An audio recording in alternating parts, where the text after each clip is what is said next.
A hunker is not a squat. One reason diplomats have so much trouble coming to any kind of agreement is that they sit in soft chairs around a large table with yellow pads in front of them to doodle on.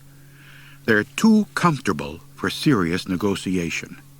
My theory is that world peace could be achieved in short order if the diplomats were made to hunker out in a barnyard and draw their proposals on the ground with sticks. For hundreds of years, hunters have employed the hunker successfully in negotiating with farmers for permission to hunt their property. I myself am an expert hunkerer and would be willing to teach the technique free of charge to both Russian and American diplomats, just so we can get the present mess straightened out in a hurry. Most of my fishing and hunting buddies are skilled hunkerers too, and would be glad to help out. The diplomats, however, should let me know a week in advance if they want to attend my workshop in Hunkering, so I can reserve a barnyard. I already have the sticks. An ancient posture, the hunker was first employed by primitive man. He hunkered in the evenings by his campfire, watching simple little dramas played out by the dancing flames, although usually only reruns of previous campfires. During commercials, he picked moss from between his toes, having no bathroom or refrigerator to run off to. Then one night, he discovered he could change the channel by poking a stick into the flames. During a particularly inane sitcom, he started doodling in the sand with the stick, and thus was born the classic hunker as we know it today. Primitive man referred to the hunker only as ooh-ah, which may either have denoted the hunker or possibly have been only a natural response to the leg cramps associated with it. Even today I have heard men go ooh-ah while attempting to rise from a long hunker. The word hunker probably derives from the early Scots word for haunches, which was hunks. To sit down on one's haunches was, therefore, to hunker. Then, of course, it may not have derived from that at all, but who cares? The hunker should be practiced at home until it is mastered, and certainly before employing it to negotiate with a farmer in a barnyard. It is not uncommon for the unskilled hunkerer to settle down on his haunches, lose his balance, and then topple over on his back. Fine and good on a shag carpet, but disastrous in a barnyard. True, farmers do get a good laugh out of seeing a hunter topple over on his back in a barnyard, but afterwards they are not about to trust him with a loaded gun out among the cows. It is the cows, after all, that make toppling over on one's back in a barnyard such a memorable experience. The bill from the cleaners may contain a substantial surcharge and even a death threat. I don't know why farmers insist on keeping cows when they have all those pheasants and deer running around. I've talked to several of them about getting rid of the cows, but they won't listen to reason. To hunker properly, bend your knees and slowly settle your rear down until it comes to rest just above your ankles. Your feet should be spread about 18 inches to prevent you from toppling over sideways, which is even worse than toppling over on your back. Your forearms should rest comfortably on your knees. If your belly is hanging out over your knees, however, you can rest your forearms on your belly, which is not as good, but you have to rest your arms somewhere. Otherwise, your hands drag in the barnyard. A barnyard ranks among the top 3 worst places in the world to drag your hands. Now, take your stick and... Oh, I forgot to mention the stick earlier. You always want to find your stick before you begin your hunker.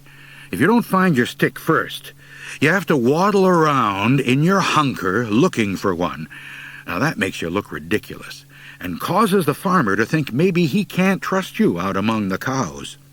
One of the main objects of the hunker is to impress on the farmer that you are a responsible person, and waddling about like a duck in his barnyard can blow your image all to heck. Okay, let's say you are now hunkered and have your stick in hand. You want to use the stick to draw maps in the dirt to show the farmer how responsible and smart you are. While drawing the little maps, you explain to the farmer what you are drawing, because otherwise he will think you are just scratching up his barnyard. Don't go into too much detail with your drawing. Sketch in a few trees to indicate a woodlot, but don't try to do pines or oaks, say, because that'll take all day, and farmers are busy people. You should say something like this as you point to the various lines. Now, here's your north pasture, right? And you don't want me to hunt there because you have a herd of cows up there. So, your woodlot is here, and over here is your stubble field where all your pheasants are. Now, those little dots there are the pheasants. Now, I just want to hunt the little dots. What do you say? In hunkering with your farmer, you should be careful to draw him down with you into the hunker. You lose much of your persuasive power if you are hunkered and he is standing over you looking down, and you have your neck bent way back in order to look up. Now, this has happened to me on occasion, and I've found it to be quite embarrassing. Once, the farmer continued walking about the barnyard doing his chores, and I had to waddle alongside of him, trying to draw quick little maps in the dirt every time he stopped to slop a hog or something. Modern farming methods have complicated hunkering. Big corporate farmers now work in large steel and glass office buildings, hundreds of miles from the actual farm. They milk the cows, slop the hogs, and shovel out the barn all by computer. And I can't say I blame them one darn bit. The farther you can get from either end of a cow or pig, so much the better, at least in my opinion. But getting a big corporate farmer to hunker right there in his office with secretaries running in and out can be a problem. Right away, for example, he wants to know why you're carrying a stick into his office. If he offers you a chair by his desk, you're stuck, and you might as well get right to the point. May I get permission to hunt on your 9-million-acre farm out by Turnipville? I'll close the gate behind me. Under such circumstances, you've got about a 10% chance of getting permission. Draw him into a hunker, though, and you're already halfway through his gate. You're in luck if the corporate farmer has a couch, an easy chair off in one corner of his office. Plop down on one of those, which will force him to sit on the other, unless he wants the conversation to be carried on by shouting back and forth across the office. Next, reach the stick way out in front of you and draw a little imaginary circle on the carpet. If you draw a real circle, that means you forgot to wash the stick after hunkering in a barnyard, and right then you can wave goodbye to getting permission to hunt. Now, around the circle, sketch out the rest of the farm. As you do so, slowly slide off the couch or chair, whichever you've selected, and into your hunker. You need to do this with a smooth gliding motion so as not to be obvious about it. Once you are securely hunkered, the farmer, if he has an ounce of true farm blood in him, should slide off his chair into his hunker. Right then, you're as good as hunting the farm. I once drew a corporate farmer into a hunker in the middle of his office by pointing out a tiny, intricate design on one of his oriental rugs. He dropped into a hunker to examine it close up. Once we were hunkered, I switched the conversation to hunting and soon got permission to hunt. The man was an old-style farmer, though, and loved to hunker. He took my stick and began drawing on the rug himself, talking about shoats and goats and oats and other strange things. He had coffee and cookies served to us while we hunkered. And then we had cigars and brandy until at last I could bear it no longer and rose, quaking and quivering to my feet. "Ooh, ah," I said. "Pardon?" he said. "Just another name for the hunker," I said, hobbling toward the door. "Thanks for letting me hunt the farm. I'll close the gate." Ooh, ah, ooh, ah. The hunker is often mistaken for a squat, which is something entirely different. The squat has its uses, but it is an ugly posture, lacking in both grace and dignity. If you happen to catch a person in a squat, he's usually embarrassed and shows no inclination to engage in even small talk, let alone serious conversation. Seldom, in fact, do you ever find two people squatting together. If you inquired of a person's whereabouts and were told, "Oh, he's squatting out behind the barn," I doubt that you would have any inclination to go seek him out. I certainly wouldn't.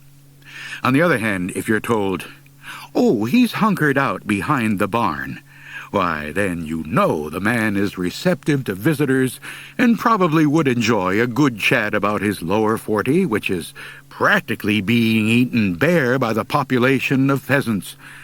The hunker is conducive to genial conversation. The squat, at best, may be conducive to some low-grade contemplation, but that's about it. My first experience with the hunker as the ultimate posture for communication and persuasion occurred when I was about 16. Retch Sweeney and I enjoyed fishing the creek that ran through a farm belonging to Homer Poe, but we had avoided a particular stretch because it was too difficult to fish. The difficulty arose from the fact that Poe's house looked right down on this section of creek, and Poe had told us several times he would skin us alive if he ever caught us trying to catch his fish. We knew, of course, that he was exaggerating. The cantankerous old farmer would never even consider actually skinning us alive. He would undoubtedly kill us first. The high risk of fishing the Poe farm added considerably to our enjoyment, and we should have been satisfied with that. Still, the unfished stretch of creek below the Poe house proved irresistible. At the first easing of darkness one morning, we sneaked onto the Poe farm and, concealed in brush, began casting out into the creek, all the while keeping an eye on the Poe house for any signs of life. Hauling out one huge brookie after another, we soon forgot all about the farmer and his dire threats. Suddenly, Retch glanced up. "Poe," he whispered. Sure enough, there was the farmer striding down the trail from his house right toward us. Since he wasn't screaming and shaking his fist, and in general behaving like an enraged lunatic, we guessed that he hadn't seen us yet. Walking behind him were the two gaunt timber wolves he kept as watchdogs. The dogs would run us down in no time if we attempted to flee. "Quick," I whispered to Retch. "Let's hide in the old pump house." Neither of us wanted to hide in the pump house, but it was our only chance to escape with our hides intact. Many years before we were born, or so legend had it, a man had hanged himself in the pump house. The possibility that his ghost might still be, hanging about contributed nothing to the desirability of the pump house as a hiding place. Constructed of stone on the bank of the creek, it had grown over with some kind of creepy vine.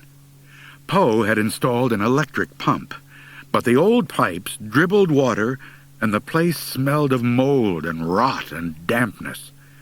Crawling through the cool, wet darkness, we shuddered at the ugly little scurrying sounds in the pump house and the cobwebs grabbing at us from all sides. Just as I was about to convince myself that I didn't believe in ghosts, I felt a cold and clammy hand on the back of my neck. "Hush," Retch said. "You want old Poe to find us? I didn't mean to grab your neck. I thought it was a pipe." We pressed ourselves against a wall, holding on to the icy cold water pipes to steady ourselves. We hoped that whatever business Poe had down by the creek, he would get it taken care of quickly, and we could make our escape undetected. Then Poe jerked at the door of the pump house. His wolves began to growl. Had he seen us, after all? I felt Retch stiffen as he pressed back into the stone wall. But Poe didn't come into the pump house. Instead, he reached in with his long, bony arm and began feeling around for the switch that turned on the pump. Obviously, he didn't like entering the haunted pump house any more than we did, particularly if he could reach the switch from the door.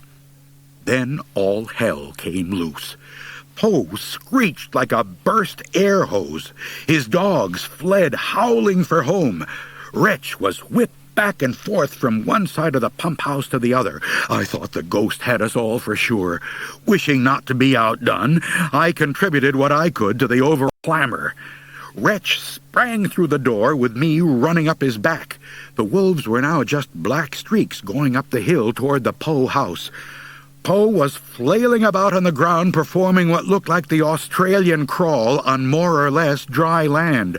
Retch and I left him in a cloud of dust. Since we were covered from one end to the other with slimy cobwebs, he couldn't possibly have recognized us. "I don't know what made me do it," Retch said later. "All I could see was Poe reaching for the switch, and before I knew it, I had grabbed him by the hand. He dang near tore off my arm before I thought to turn him loose." After that, we didn't fish the Poe farm anymore. A person has just so much luck, and when you use up such a big dose of it all at once, you don't want to fritter away what's left just to catch a few fish. A month or so after the great pump house scare, the old woodsman Rancid Crabtree asked me if I wanted to go with him to fish Homer Poe's creek. Not me," I said. "Poe darn near caught me the last time I sneaked onto his farm to fish. No. "We ain't gonna sneak," Rancid said. I'll just ask him real nice-like if and we can fish his crick." "You mean that Homer Poe is gonna let us fish his crick just because you ask him real nice?" "Well, sure. Of course, I might have to hunker with him a spell." And that's what he did. We drove over to Poe's, and Rancid got out and confronted the old farmer in his barnyard. I could see Rancid's jaw working up and down, and Poe shaking his head.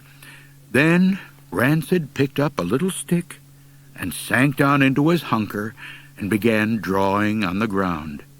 Pretty soon Poe sank down into his hunker. After a bit, Poe began to laugh. I couldn't believe it. I thought Rancid would be drawing pictures in the dirt to make Poe laugh at that. After about an hour of hunkering, Rancid came back to the truck. "Ooh, he said, rubbing his haunches. That Poe is a tough man to hunker with, and pretty dang strange, too. Asked me if I knew anything about ridding a pump house of ghosts, 'cause his garden is drying up for lack of water. Now grab your fish pole and let's go fishing." The great thing about hunkering is that it has its own built-in time limit. A man can hunker for about an hour, but after that, his hunks begin to cramp, and pretty soon he has a Charlie horse that could run in a steeplechase. When you enter into a hunker with another person, you know you have just so much time to conduct your business, and you'd better get to it. That's one of the reasons I think we should get rid of those ridiculous seats at the United Nations and make all the diplomats hunker there on a dirt floor. Give the diplomats each a stick with which to draw in the dirt, or otherwise wave at each other, and we'd get some of these world problems straightened out in no time. I can almost hear the debates now. Does the ambassador from the Soviet Union have any objections to the all-inclusive plan for world peace set forth by the ambassador from the United States? Niet. Ooh, ah, ooh, ah.